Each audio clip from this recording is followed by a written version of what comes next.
മലയാളത്തിലെ സൂപ്പർ ഹിറ്റുകൾ കൊണ്ടുപോയി ബോളിവുഡ് ബോക്സ് ഓഫീസിൽ ഫ്ലോപ്പാക്കി എന്നൊരു ആക്ഷേപം പണ്ടേ സംവിധായകൻ പ്രിയദർശന് നേരെയുണ്ട്. മലയാളത്തിലെ സൂപ്പർ ഹിറ്റ് സംവിധായകനായി നിറഞ്ഞു നിൽക്കുന്നതിനിടെ തന്നെയായിരുന്നു പ്രിയദർശന്റെ ബോളിവുഡിലേക്കുള്ള ചുവടുവയ്പും.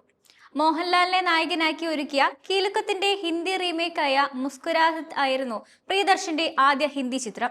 മണിച്ചിത്രത്താഴിന്റെ ഹിന്ദി റീമേക്ക് ബുൽബുലയ്യ എത്തിയതോടെയാണ് പ്രിയദർശന് ബോളിവുഡിൽ ഭാവി തെളിഞ്ഞത്. എന്നാൽ പിന്നാലെ വന്ന പല സിനിമകളും അത്രയൊന്നും ശ്രദ്ധ നേടിയതുമില്ല. അക്ഷയ് കുമാർ നായകനായി എത്തുന്ന ഭൂത് ബംഗ്ല ആണ് ഇപ്പോൾ ഷൂട്ടിംഗ് നടക്കുന്ന പ്രിയദർശന്റെ ബോളിവുഡ് ചിത്രം. ഇതിനിടെ സംവിധായകന്റെ അടുത്ത ഹിന്ദി ചിത്രത്തിന്റെ അപ്ഡേറ്റും പുറത്തു വന്നിരിക്കുകയാണ്. സെയ്ഫ് അലി ഖാനെ നായകനാക്കി ഒരു ത്രില്ലർ ജോണർ സിനിമ ഒരുക്കുകയാണ് പ്രിയദർശൻ എന്നാണ് റിപ്പോർട്ടുകൾ. അന്ധനായാണ് സെയ്ഫ് സിനിമയിൽ അഭിനയിക്കുന്നത് എന്നുള്ള വിവരങ്ങളും എത്തുന്നുണ്ട്. സിനിമയുടെ ഷൂട്ടിംഗ് ഉടൻ തന്നെ ആരംഭിക്കും. സെയ്ഫ് അലി ഖാനും പ്രിയദർശനും ആദ്യമായി ഒരുമിക്കുന്ന ചിത്രം കൂടിയാണിത്. ബോബി ഡിയോൾ സിനിമയിൽ വില്ലനായി എത്തുമെന്നും റിപ്പോർട്ടുകളുണ്ട്.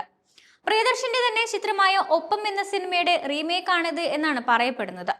മലയാളത്തിൽ ഹിറ്റായ നിരവധി സിനിമകൾ പ്രിയദർശൻ ഹിന്ദിയിലേക്ക് റീമേക്ക് ചെയ്തിട്ടുണ്ട്. കിലുക്കം, കിരീടം, തേന്മാവിൻ കൊമ്പത്ത്, റാംജി റാവ് സ്പീക്കിംഗ്, പഞ്ചാബി ഹൗസ്, മണിച്ചിത്രത്താഴ് എന്നിങ്ങനെ മലയാളത്തിൽ ഹിറ്റായ പല സിനിമകളും ഹിന്ദിയിലേക്ക് റീമേക്ക് ചെയ്തിട്ടുണ്ട്. എന്നാൽ അവയിൽ പകുതി പോലും ഹിറ്റ് അടിച്ചിട്ടില്ല. അതിനാൽ തന്നെ ത്രില്ലർ ജോണറിൽ എത്താൻ പോകുന്ന സെയ്ഫ് അലി ഖാൻ ചിത്രം ബോളിവുഡ് ഏറ്റെടുക്കുമോ എന്നതാണ് സംശയം. ബോളിവുഡിൽ ഹിറ്റായി മാറിയ പ്രിയദർശന്റെ തന്നെ ഹേരാ ഫേരിയുടെ മൂന്നാം ഭാഗവും പ്രഖ്യാപിച്ചിരുന്നു. 2000-ലാണ് മലയാളത്തിൽ സൂപ്പർ ഹിറ്റ് ആയിരുന്ന Ramji Rao speaking Hera fairy എന്ന പേരിൽ പ്രിയദർശൻ ബോളിവുഡിൽ പുറത്തിറക്കിയത്.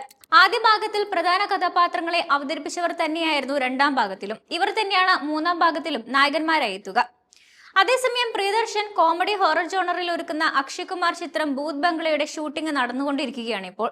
14 വർഷത്തിന് ശേഷം അക്ഷയ് കുമാറും പ്രിയദർശനും വീണ്ടും ഒന്നിക്കുന്ന ഒരു സിനിമ കൂടിയാണിത്. പരാജയ സിനിമകളിൽ മുന്നിൽ നിൽക്കുന്ന നടന്മാരിൽ ഒരാളായ അക്ഷയ് കുമാർ നായകനായി എത്തുന്ന ഈ ചിത്രത്തിലൂടെ പരാജയങ്ങളുടെ പടുകുഴിയിൽ നിന്നും അക്ഷയ് കുമാറിനെ കരകയറ്റാൻ പ്രിയദർശന് സാധിക്കുമെന്നാണ് വിലയിരുത്തലുകൾ.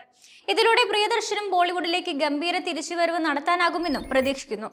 ഹൈദരാബാദ്, കേരളം, ശ്രീലങ്ക, ഗുജറാത്ത് തുടങ്ങിയ സ്ഥലങ്ങളിലാണ് സിനിമയുടെ ചിത്രീകരണം നടക്കുന്നത്. അക്ഷയ് കുമാർ, ശോഭ കപൂർ, ഏക്ത കപൂർ എന്നിവർ ചേർന്നാണ് ചിത്രം നിർമ്മിക്കുന്നത്. 2026 ഏപ്രിൽ 2-ന് ചിത്രം തിയേറ്ററുകളിലെത്തും.